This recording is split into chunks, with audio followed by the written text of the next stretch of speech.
ଯେତେବେଳେ ଆପଣଙ୍କୁ ଅକାରଣରେ ନିନ୍ଦା ଅପମାନ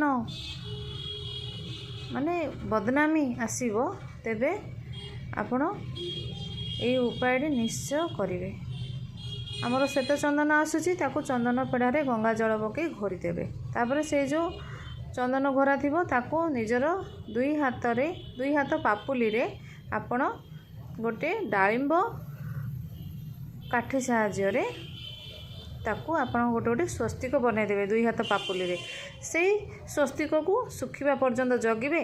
ତାପରେ ସେଇ ସ୍ୱସ୍ତିକ ଶୁଖିଗଲେ ଆପଣଙ୍କର ଦୁଇ ହାତ ଯୋଡ଼ି ନତମସ୍ତକ ହୋଇ ଜଗନ୍ନାଥଙ୍କର ସାମ୍ନାରେ ହଉ, ଶ୍ରୀ ବିଷ୍ଣୁଙ୍କ ସାମ୍ନାରେ ହଉ, ନହେଲେ କୃଷ୍ଣଙ୍କ ସାମ୍ନାରେ ହଉ, ଆପଣ ବୃହସ୍ପତିଙ୍କର ବୀଜ ମନ୍ତ୍ରକୁ 21 ଥର ଜପ କରିବେ।